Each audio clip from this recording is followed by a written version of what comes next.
தமிழக எதிர்க்கட்சித் தலைவர் உதயநிதி ஸ்டாலின் தனது சமீபத்திய கருத்துக்களை தவறாக சித்தரித்ததாக கூறி 2 தேசிய தொலைக்காட்சி செய்தி நிறுவனங்களுக்கு எதிராக அவதூறு வழக்கு நோட்டீஸ் அனுப்பியுள்ளார்.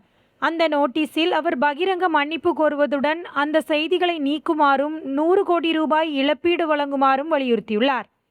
சென்னையை சேர்ந்த சட்ட நிறுவனம் மூலம் ஆகஸ்ட் 6ஆம் தேதி அனுப்பப்பட்ட இந்த நோட்டீஸ்கள் சம்பந்தப்பட்ட 2 செய்தி நிறுவனங்கள், அவற்றின் தாய் நிறுவனங்கள் மற்றும் தொடர்புடைய பத்திரிகையாளர்கள் ஆகியோருக்கு அனுப்பப்பட்டுள்ளன.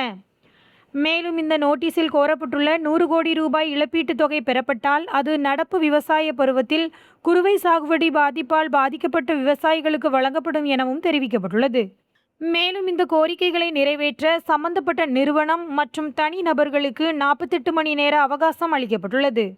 அவ்வாறு செய்ய தவறினால் தகுந்த உரிமையியல் மற்றும் குற்றவியல் நடவடிக்கைகள் மேற்கொள்ளப்படும் என்றும் அந்த நோட்டீஸ்களில் எச்சரிக்கப்பட்டுள்ளது. காவிரியில இருந்து விவசாயத்துக்கு தண்ணீர் திறந்துவிட கோரி திமுக சார்பில் தஞ்சாவூர்ல ஒரு கண்டன ஆர்ப்பாட்டம் நடைபெறுகிறது. இந்த கண்டன ஆர்ப்பாட்டம் உதயநிதி எதிர்க்கட்சி தலைவர் அவருடைய தலைமையில் நடைபெறுகிறது. அப்போ அவர் பேசும்போது அங்கிருந்த அந்த நபர்கள் அந்த தொண்டர்கள் ஒரு நடிகையின் பெயரை சொல்லும்போது இவர் அது தொடர்பாக ஒரு கருத்து தெரிவிக்கும் போது அது தமிழ்நாட்டில் சர்ச்சையாக வெடிச்சிச்சு.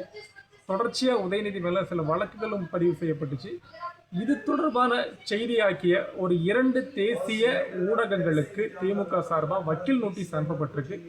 அந்த வக்கீல் நோட்டீஸில் 100 கோடி அபராதம் கேட்டிருக்காங்க. அது மட்டும் இல்லாமல் நீங்கள் ஒரு மிஸ்இன்ஃபர்மேஷனாக தகவலை பரப்பியிருக்கீங்க, அதாவது தவறான தகவலை பரப்பியிருக்கீங்க. அதனால் இது தொடர்பான செய்திகளை நீங்கள் நீக்கணும், அப்புறம் நீங்கள் பகிரங்கமாக மன்னிப்பு கேட்கணும் அப்படின்னு ஒரு 2 நாள் கெடு விதிச்சிருக்காங்க. இந்த வக்கீல் நோட்டீஸ் சென்னையை சேர்ந்த ஒரு வக்கீல் சட்ட நிறுவனத்திலிருந்து ஆகஸ்ட் 6ஆம் தேதி அனுப்பப்பட்டிருக்கு.